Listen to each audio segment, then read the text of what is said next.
Olá, mulher linda, sábia e que edifica o lar.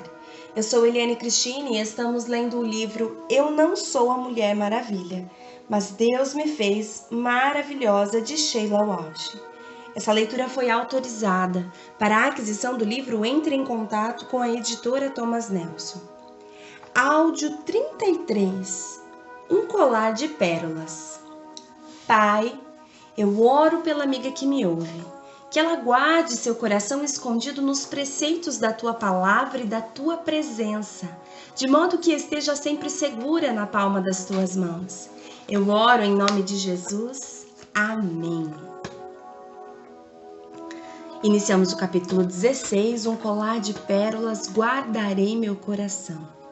Acima de tudo, guarde o seu coração, pois dele depende toda a sua vida. Provérbios capítulo 4, versos 23. Afaste-se da luz, mas ela é tão linda. Vida de Inseto, 1998, filme da Pixar. Acredito que quando Deus domina nosso coração, domina mesmo. Quando não há nada na vida mais importante do que servi-lo, só então nos sentimos vivas. Muitas mulheres estão simplesmente entediadas com sua vida. Não é falta de atividade que é o problema, mas é a falta de fervor. Fomos feitas para viver completamente engajadas, comprometidas, e quando não estamos, podemos entrar em todos os tipos de encrenca. Podemos nos perder em atividades e virar a Mulher Maravilha. Estar ocupada não é o mesmo que fervor. Podemos acabar perdendo o coração também. Podemos colocá-lo no lugar errado. Deus não nos deixou sozinhas ou desavisadas nessa situação. A Escritura está cheia de parábolas e histórias dirigidas às necessidades reais que temos hoje. Deus está falando conosco o tempo todo, se tivermos ouvidos para escutá-lo. Revelação. Tive essa experiência recentemente quando comecei um estudo sobre o capítulo 2 e 3 do Apocalipse, entregue a João na ilha de Patmos. Aqui, Cristo está se dirigindo aos anjos das 7 igrejas na Ásia Menor. A maioria dos teólogos concorda que Cristo está se referindo literalmente aos anjos, cuja tarefa é cuidar dos fiéis em uma cidade em particular. Aquelas igrejas podem parecer irrelevantes para a sua vida hoje, mas quando olhei para o que Cristo tinha a dizer para cada uma, Deus falou comigo. Em cada uma das 7 situações, as questões apresentadas são questões do coração. Quando a igreja a que se fala está bem, é por causa de sua paixão por Cristo. Quando elas estão em perigo de pecado, é porque seus corações ou se tornaram frios ou estão engajados em outra coisa. Essa é a nossa história, e mesmo se estivermos separadas da visão de João por 2000 anos, as lutas e tentações que nossos irmãos e irmãs encaram naquele tempo estão conosco ainda hoje.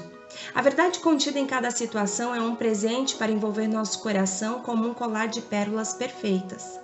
Cada pérola é feita perfeitamente para uma mulher maravilhosa. O amor inicial perdido. Deus acusou o anjo da igreja em Éfeso de abandonar o amor inicial.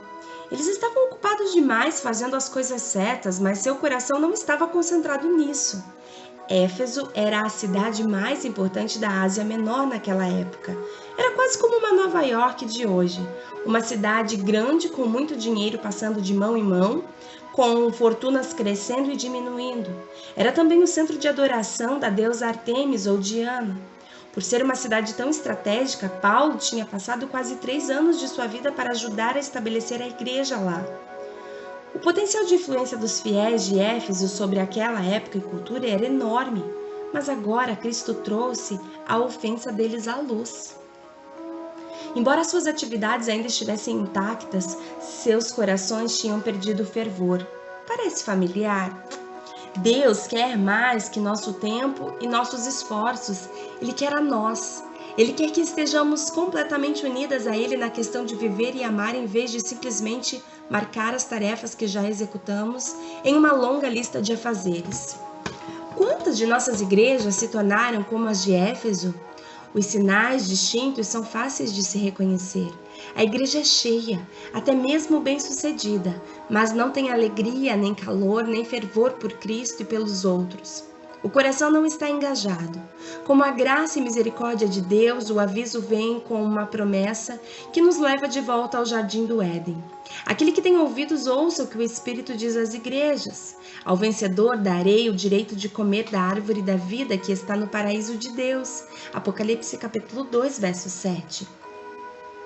Nesse incentivo divino, ouço uma clara chamada para nos despertar e lembrar quem somos. Fica claro no versículo 7 que podemos transformar a escravidão em trabalho. Se você se encontra em uma situação em que olha para trás e se pergunta para onde foi seu amor inicial, não desista, nunca desista. Não importa que nosso desejo de mudar seja quase imperceptível ou que nossa determinação seja fraca. Se formos ao Pai como somos e pedimos para que reacenda nosso coração com paixão por Ele, isso acontecerá. Jesus diz: lembre-se de onde caiu, arrependa-se e pratique as obras que praticava no princípio. Se não se arrepender, virei a você e tirarei o seu candelabro do lugar dele. Apocalipse capítulo 2, verso 5. Esse versículo é a chave para reacender o amor de qualquer tipo. Aplica-se ao nosso relacionamento com Cristo ou com o nosso marido. Esses 3 ingredientes podem mudar até mesmo o mais frio dos corações. Lembre-se de onde você estava. Lembre-se o que foi que a fez se apaixonar no início. Foi assim que Deus estendeu as mãos e você se sentiu realmente amada pela primeira vez? Foi a verdade poderosa de que poderia ter seus pecados perdoados e começar de novo? O mesmo se aplica a seu relacionamento com seu marido.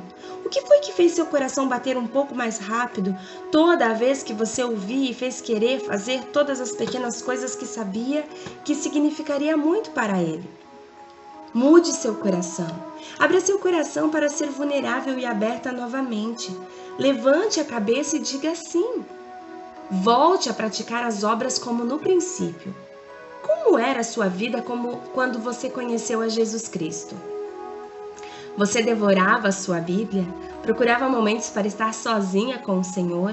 Falava aos outros sobre o seu amor por Ele? Não espere até sentir vontade. Haja com vontade e os sentimentos seguirão.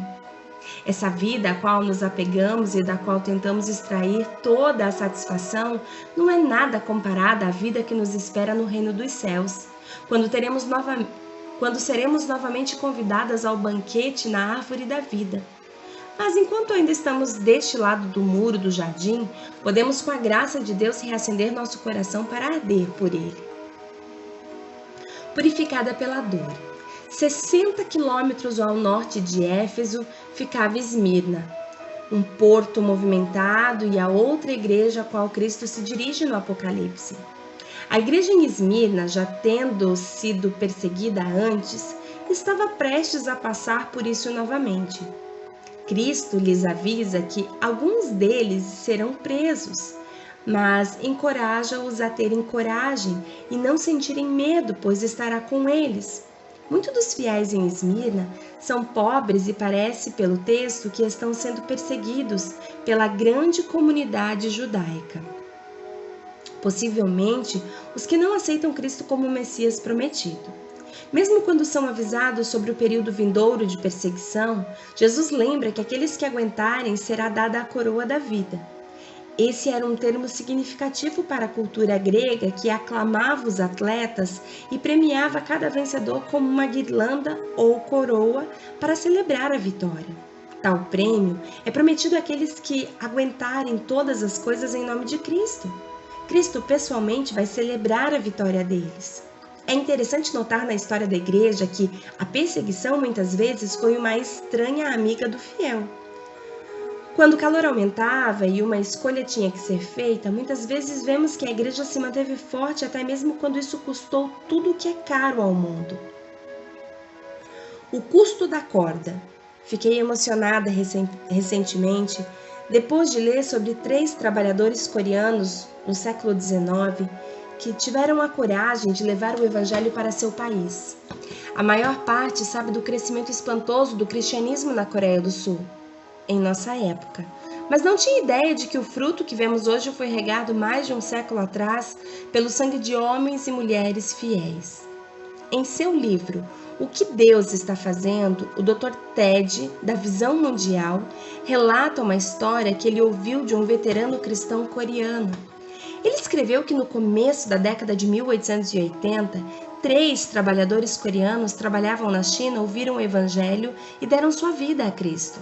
Sua missão assim se tornou um compromisso de trazer a palavra de Deus para seu país, um ato proibido pelo governo. Já que os alfabetos coreanos e chinês eram parecidos, eles decidiram contrabandear uma cópia da Bíblia chinesa, jogaram nos palitinhos para ver quem teria o privilégio de trazer o Evangelho para dentro da Coreia, apesar de saberem que isso poderia lhe custar sua vida. O primeiro homem enfurnou a Bíblia em seus pertences e rumou para a fronteira. Lá acabou descoberto e morto. Os outros descobriram que seu amigo havia morrido. O segundo homem arrancou páginas de sua Bíblia e a escondeu em sua bagagem. Ele também fez a longa viagem à fronteira, apenas para ter sua bagagem vasculhada, ser descoberto e decapitado. O terceiro homem ficou mais determinado do que nunca a conseguir. Teve a criatividade de tirar folha por folha de sua Bíblia, dobrando cada página bem fininha. Entrelaçou as tiras em uma corda e embrulhou sua bagagem nessa corda feita à mão. Quando chegou à fronteira, os guardas pediram para desembrulhar seus pertences. Não encontrando nada de errado, deixaram que ele entrasse. O homem chegou em casa, desamarrou a corda e passou a ferro cada página. Remontou sua Bíblia e começou a pregar sobre Cristo onde quer que fosse. E quando os missionários dos anos de 1880 e 90 se espalharam pelo país, encontraram a semente já plantada e os primeiros frutos aparecendo. Eu me sinto humilhada pela fé e comprometimento de tais fiéis. Nunca teria sido corajosa o suficiente para orar pedindo que fosse perseguida, especialmente porque sou mãe. Mas vejo que quando acontecem ataques contra pessoas de Deus, eles tendem a purificar nosso coração e a clarificar nossa visão. Acredito que, embora nunca busquemos isso, se formos perseguidos, Cristo nos confortará. A perseguição vem em muitas formas. Pode ser o ataque da quimioterapia, a pobreza ou relacionamentos difíceis.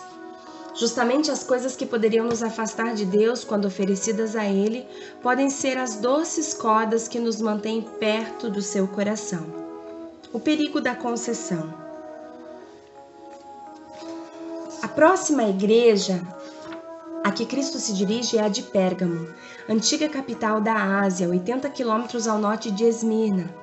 Esse corpo de fiéis tinha deixado que alguns dos hábitos e práticas de sua cultura se infiltrassem em sua vida, embora eles fossem contrários à palavra de Deus. Alguns ingeriam comida que tinha sido oferecida a ídolos, e outros estavam envolvidos em comportamentos sexuais inapropriados. Deve ter parecido fácil justificar o uso da comida que tinha sido oferecida aos ídolos.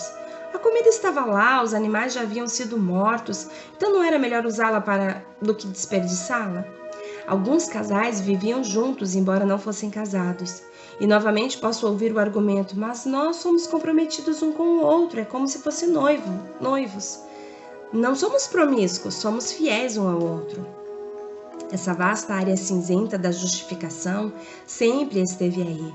Concessão pode ser facilmente confundida com graça, mas elas não são a mesma coisa. Já conversei com muitas jovens mulheres cristãs que são solteiras e sexualmente ativas. Ficava escutando enquanto elas explicavam que estão sendo fiéis em um relacionamento e que pretendem se casar. E elas argumentam que isso é muito melhor que muitas de suas amigas que são abertamente promíscuas. Mas pecado é pecado, não importa que tom de cinza o pintemos.